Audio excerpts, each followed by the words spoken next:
Andijn, welkom in Asbegi. Sorry elkaar die weg is. Maar origis mola sa fertilize bisa bentut. Osat natil vinstre.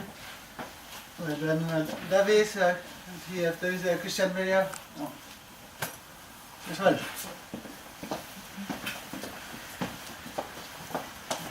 Góðan daginn, kjærfélagar og velkomin hingað á fyrsta morgunfund á Brunasafnsfélagi Íslands. Fyrir hönd stjórnar þá óska ég ykkur bara gleðilegs árs og takk fyrir síðast. Í dag þá ætlum við að fylgja þessari förstu hefð hjá okkur. Við fyrstu fundurinn hjá okkur snýst ekki alltaf hérna bruna ársins og bara samantekt á árinu sem var að líða. Og ég ætla bara að biðja Davíð Þórðarson, mannréttindastofnun, að byrja og síðan fylgjum við bara dagskránni sem kemur eftir. Gjörðu svo vel, Davíð. Takk.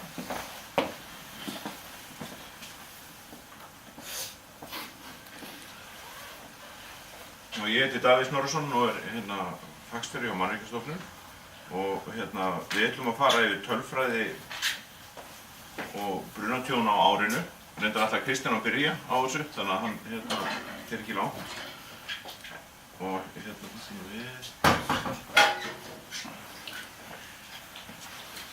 Já. Tölfræðin á þessu liðna ári og svo bruni ársins.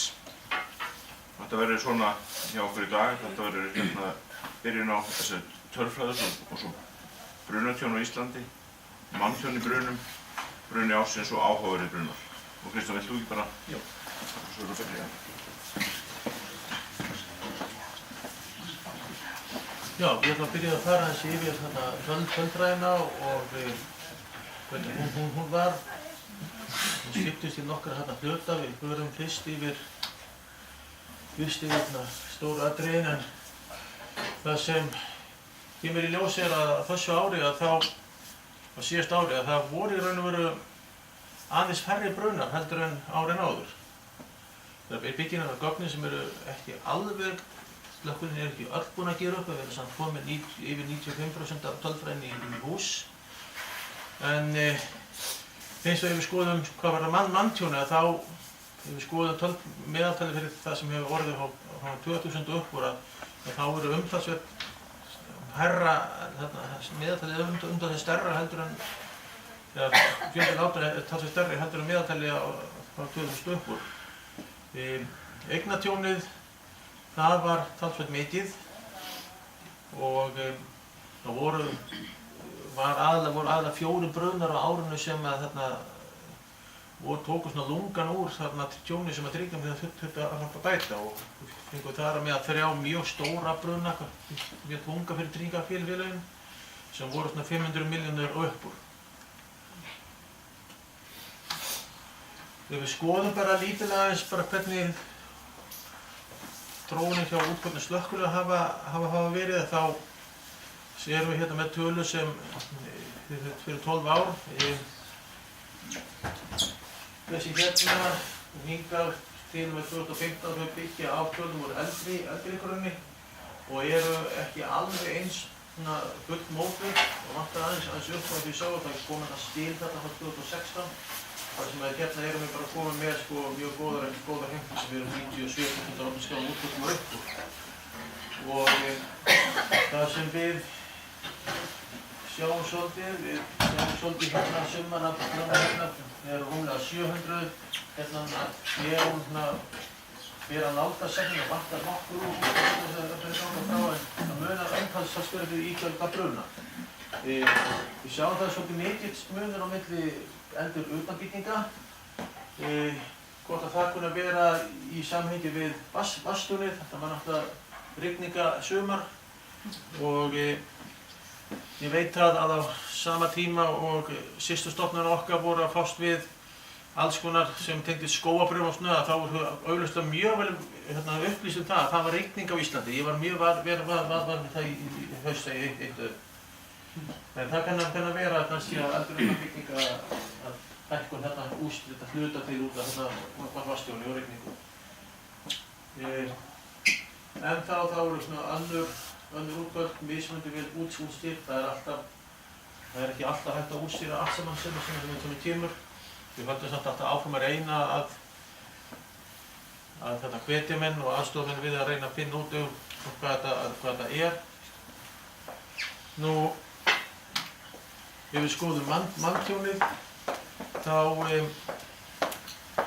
vorum við með 3 látna á árinu og ef við skoðum, þetta er staðbreið sem það vinti eftir okkur í tíma, ef við skoðum yfir hana þá er meðtala það að það er 2,82 látnir per ár, 3 á 7. ári og þannig ára því meðtali, en ég er ekki alveg viss að við eigum að halda okkur við það meðtali. Mér finnst alltaf í lagi að skoða því að eftir 1984 þá kemur önnur hegðun, annar mynstur og þá finnst við afturlega að velta fyrir sér meðtalið frá 2000 upp og það er 1,74 þannig að þetta var umtalsvert hærra. Það var alls ekkert gott ár hvað þetta var þar. Á sama hátt að þá, ef við skoðum þróun alltaf banaslysa, þá erum við talað eftir bruna, þetta var allt. Þá náttúrulega hefur þetta farið hríðlækkandi og brunarnir sömuleiðis svolítið, það er komin náðu toppar þarna. Það er að segja prósentulega þegar séð. En síðan kann að vera þessi hækkun hérna, hún helst svolítið í hendi með þetta ár hérna. Þetta helst, ef við skoðum banaslys í umferðinni, þetta ár voru bara 3 banaslys. En síðan hafa öll hinn árum verið alveg 15 og 16 og upp, þannig að það kann að vera þessi hækkun hérna. Og hún er svolítið mikið umferðarslys banaslys í umferðinni, auk þess að við fengum þetta slæmt ár í þetta brunum, þannig að það er eitthvað sem má kannski skilja það svo að við fáum slæmt ár á alla vegu út af þessu. En það er líka spurning hvað komið sér langt þetta niður. Það finnst svolítið fyrir hvaða stefnu við setjum okkur. Sumar þjóðir hafa tekið það sem er kallað svokallað núllstefnu, það er að það er algjörlega óásættilegt að nokkur farist yfir höfuð og reyna að bregðast við því með aðgerðum. Það er gert í öðrum löndum, ég er vitanlega ekki gert hérna þó sem tala það.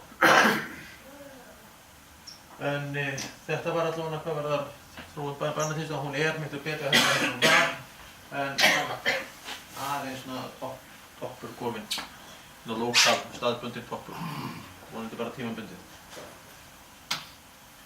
Og ef við skoðum þá bara banaslysinn hvernig þau voru, þannig að þau komu, það er toppur í bílslysum, brunar eru lágir miðað við margt annað.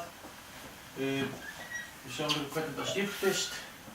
Það eru 13 Íslendingar og 19 ferðamenn og það er bara við lesum það í fréttum, þeir lenda í umferðarslysum, þeir fara sér að voða.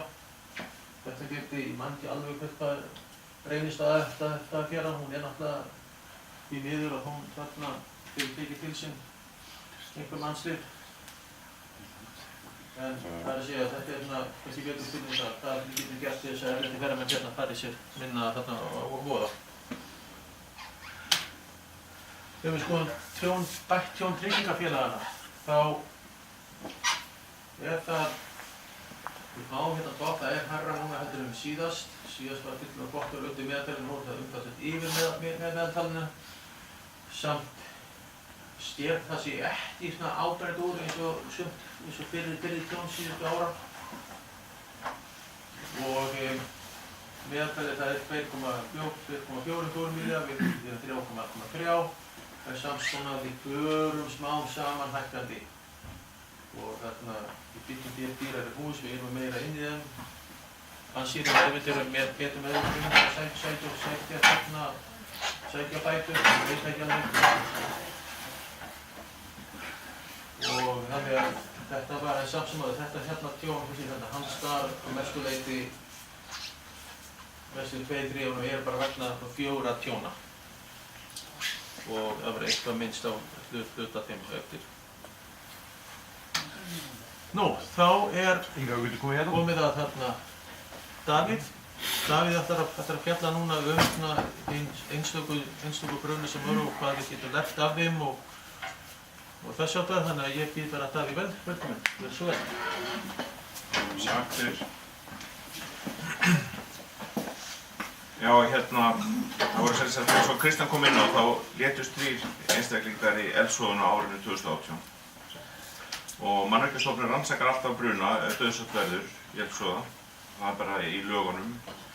Og þessi dauðsföll núna voru öll í íbúðarhúsnæði sem er þá teljast í notkunarflokki 3, eins og hefur reyndar verið síðustu ár algengast. Og í báðum þessum tilfellum sem það voru sem sagt 2 einstök atvik, þá má segja að skert viðbragð hafi haft mögulega áhrif á það hversu illa fór.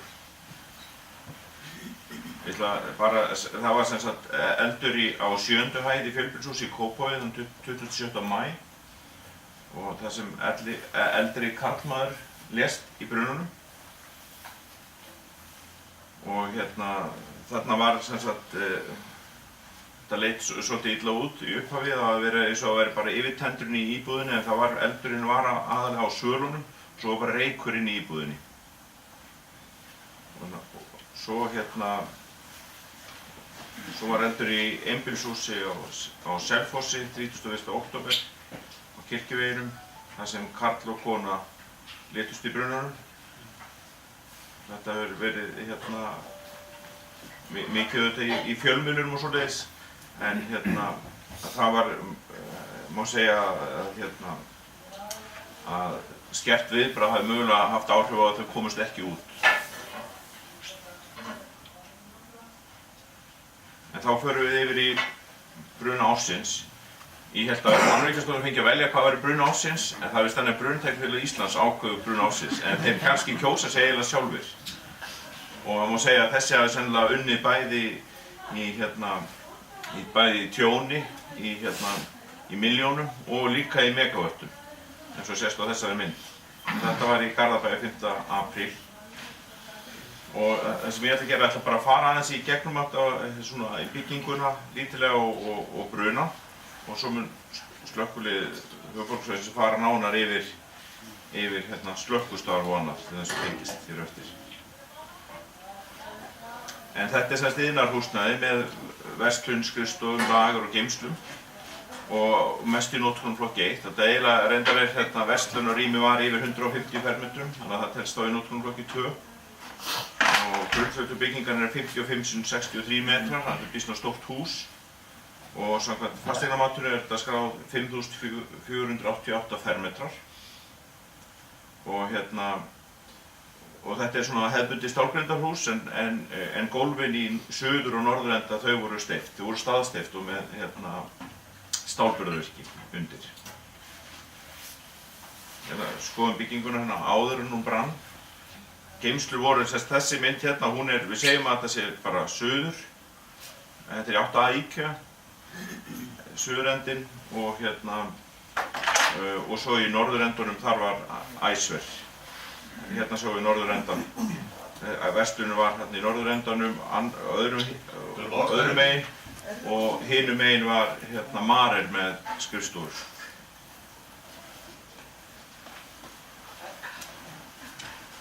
Byggingin samanlagt skiptist húsið í 9 brunahólf ef frá er talið stigu og svo tæknirými.